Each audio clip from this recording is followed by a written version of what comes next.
Birthdays కానీ anniversary కానీ celebration ఏదైనా సెలబ్రేషన్ స్క్వేర్ లోని ప్రైవేట్ థియేటర్స్ లో అన్ని రకాల సౌకర్యాలతో సెలబ్రేట్ చేసుకోండి.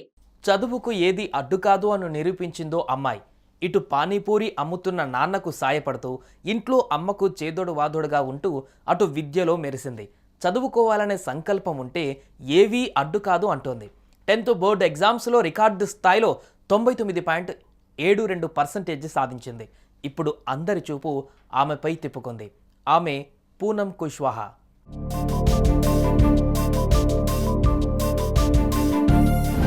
ఆడపిల్ల పుట్టిందంటే నెత్తిమీద కుంపటిలా భావించే రోజులివి. ముఖ్యంగా ఒక నిరుపేద కుటుంబంలో ఆడపిల్ల జన్మించిందంటే అమ్మాయి పెరిగి పెద్దయ్యేలోపు ఆమె పెళ్లికి డబ్బులు కూడబెట్టాలి అని ఆలోచిస్తారు తల్లిదండ్రులు. ఇక రెక్కాడితే కానీ డొక్కాడని పరిస్థితులలో ఉన్న వారికి ఆడపిల్ల పుట్టిందంటే తలలు పట్టుకుంటారు. అందరూ అలా అనుకోకున్నా కొందరు మాత్రం ఆడపిల్లను భారంగా కాకుండా మహాలక్ష్మిలా భావిస్తారు. ఇదిగో ఈ కుటుంబంలోనూ పుట్టిందో ఆడపిల్ల. పనిచేస్తే గాని పూట గడవని ఇంట్లో పుట్టినా ఆమెను మహాలక్ష్మిలానే చూశారు తల్లిదండ్రులు.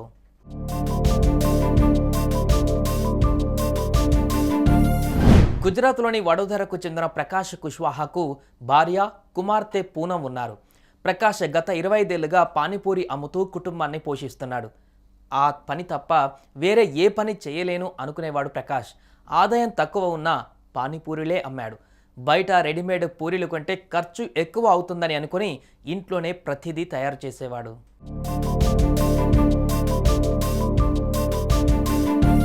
తన వ్యాపారానికి భార్య, కూతురి సాయం తీసుకునేవాడు. పూనం స్కూల్ నుండి రాగానే పూరీలు చేయడం మొదలుపెట్టేది. ఆ తర్వాత తల్లికి సాయంగా ఉండేది. ఇక స్కూల్కు వెళ్ళని రోజులలో మధ్యాహ్నం 12 గంటల వరకు పానీపూరికి కావలసిన సామాగ్రిలో తండ్రికి సాయం చేసేది. ఆ తర్వాత 2 గంటల పాటు తల్లితో కలిసి ఇంటిని శుభ్రం చేసేది. అనంతరం భోజనం చేసిన వెంటనే పుస్తకాలు పట్టుకునేది. 3-4 గంటలు చదువుకునేది. ఆ సమయంలో ఎవరు కూడా పూనంను డిస్టర్బ్ చేసేవారు కాదు.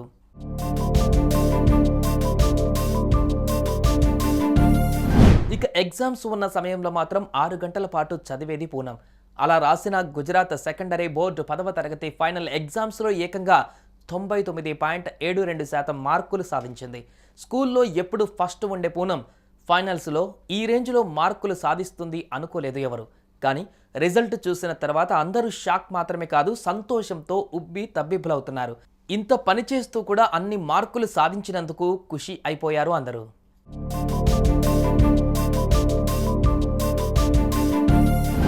ఇక పూనం మాత్రము తాను ఫ్యూచర్లో డాక్టర్ అవ్వాలనుకుంటున్నట్లు తెలిపింది. ఇప్పటి నుంచి కష్టపడితే తనకు ఫ్రీ సీట్ వస్తుందని, అప్పుడు ఫీజు భారం కూడా తల్లిదండ్రులపై పడదు అని అంటోంది. తనకు 99.72% వచ్చినందుకు చాలా సంతోషంగా ఉందని చెప్పింది.